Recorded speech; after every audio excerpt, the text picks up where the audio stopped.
Ndizera ko ukomeje kugubwa neza nje kubwira amakuru agezweho n'ubundi kuri aya masaha ndahera ku barwanyi bo muri Wazalendo bunera muri Republika Iharanira Demokarasi ya Kongo. Umwe muri bo General Byamungu yitabye Imana cyangwa se yapfuye. Ese yishwe n'iki? Ibyo turaje turabatubiganiraho. Ndahaza kandi kubwira ko nubundi tukiri hano mu mirwanyi abarwanyi muri Kongo basabwe kureka intambara. Ese babisabwe nande? Ese kubera iki? Byo naje nabyo ngo tubiganire kandi haza gusoza nkubwira ko ambasaderi Urujeni yatanze impapuro zimwemera guhagararira u Rwanda i Vatican. Benga Oziana in the Quick Times News. Aho icyo usabwa no kujya wasa subscribe ugakanda ubundi tugakomeza ku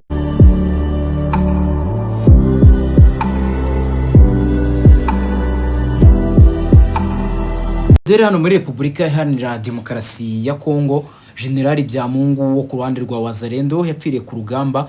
Mu muhango wo kumushyingura bavuze ko yarashwe na drone y'umwanzi, bwo ni M23 ngo niyo baba bahanganye.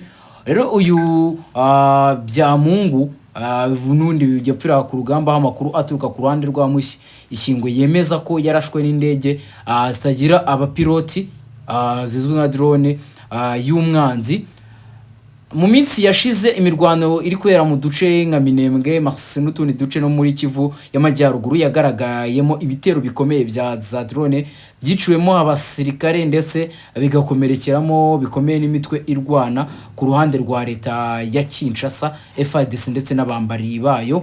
Amakuru rusange kuri General Byamungu bivuga ko uyu mugabo yarasanzwe azwi mu ngabo zirwanira mu burasirazuba bwa Kongo, aho mbere yaho yari no mu bayobozi bakuru umutwe wa M23.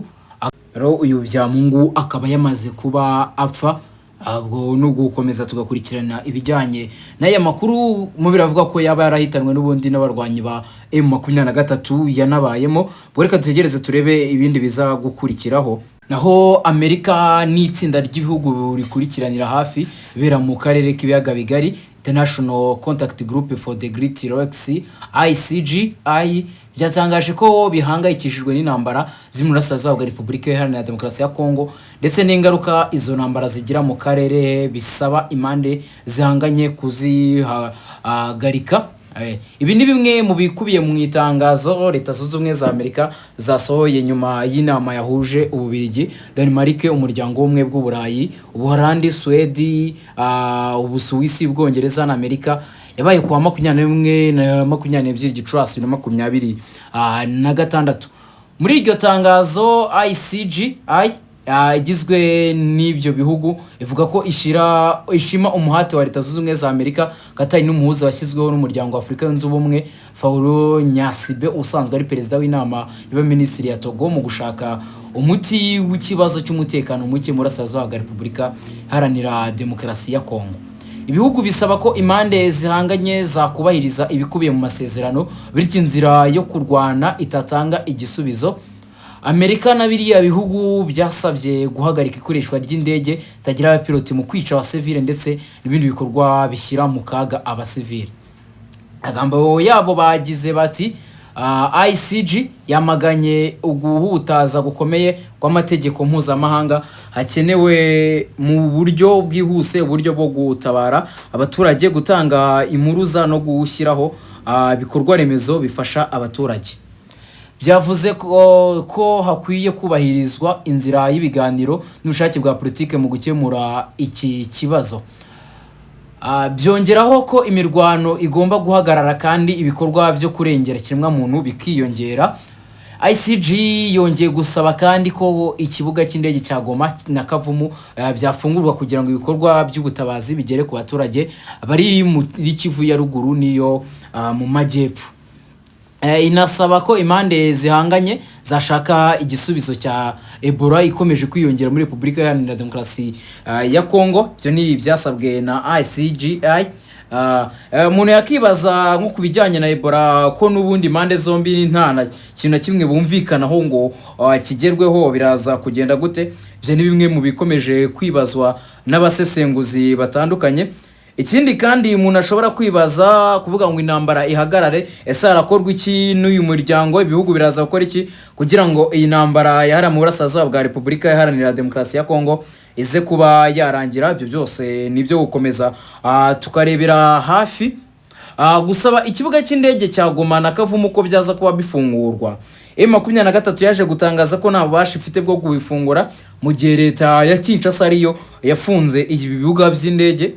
Ese haraza kuza igitutu mpuzamahanga? Ese ko bavuga gukurikirana uburenganzira bwa muntu? Ese bo bakora iki kugira uburenganzira bwa muntu buze kuba kubahirizwa? Byose nibiri kugenda byibazwa hirya no hino, ndetse bikibazwaho n'abasesenguzi ba politike mpuzamahanga. Ese biraza kugenda bite? Unu gutegereza tukareba ese nibi bihugu n'ubundi bisanzwe bifite ijambo rikomeye, hari icyo biza guhindura cyangwa se hari icyo biza kuvuga nyuma yo kubona ko ibyatanzwe n'abahuza cyangwa se ku ruhande rw'abahuza ibyo basabye impande zihanganye bitakunze. Ndi Benga Oziana, The Quick Times News. Reka nubundi mite nkujyana kuri ambasaderi Urujeni amaze kuba oha papa impapuro zo guhagararira u Rwanda i Vatican. Ambasaderi Urujeni bakuramutsa yashyikirije papa Leo wa 16 impapuro zigwemera guhagararira u Rwanda i Vatican. Ni igikorwa cyabaye kuwa 21 Gicurasi 2026 ubwo papa yakiraga impapuro za ambasaderi bashya bihugu bya Sierra Leone, Bangladesh, Yemen, u Rwanda, ibirwa bya Maurice, Namibia, Chad na Sri Lanka. Papa yahamagariye ibihugu n'ababihagarariye kubaka icyizere mu mubano mpuzamahanga, ashimangira ko diplomasi igomba kurenga imbwirwaruhame nziza no gutanga ibisobanuro bitomoye. Papa Leo wa 16 yahamagaye n'ubundi bihugu n'ababihagararira kubaka iki cyizere. Papa Leo wa 16 yashimangiye ko ibiganiro nyakuri bisaba umutima uhindutse n'ubushake mu gushakira inyungu rusange kurusha iz'umuntu ku giti cye. Papa Leo yasabye ibihugu kutirengagiza abakene.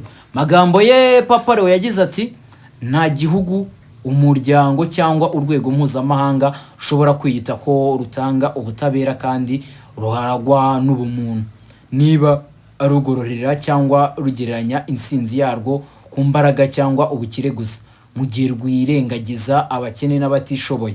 Aho yashakaga kubwira ibihugu byose ko bagomba kwita ku bakene. Papa Leo wa 16 yavuze ko Yezu yakundaga abakene, abanyantege nke, bityo nta mpamvu yo kubirengagiza. Yasabye abayobozi gufasha Vatican na Kiliziya Gatolika mu butumwa bwayo bwo guteza imbere ibiganiro, bwumvikane no gushakira amahoro isi. U Rwanda na Vatican bisanzwe bifitanye umubano w'igihe kirekire ubakiye ku ndangagaciro zihuriyeho n'imikoranire ihamye.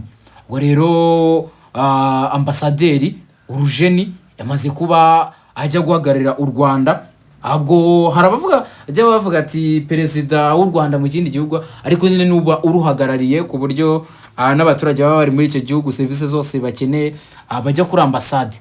Ubwo n'ugutegeza twarana noneho icyo uyu mubano uza kugeza yaba u Rwanda ndetse na Vatican by'umwihariko binyuze muri Kiliziya Gatolika.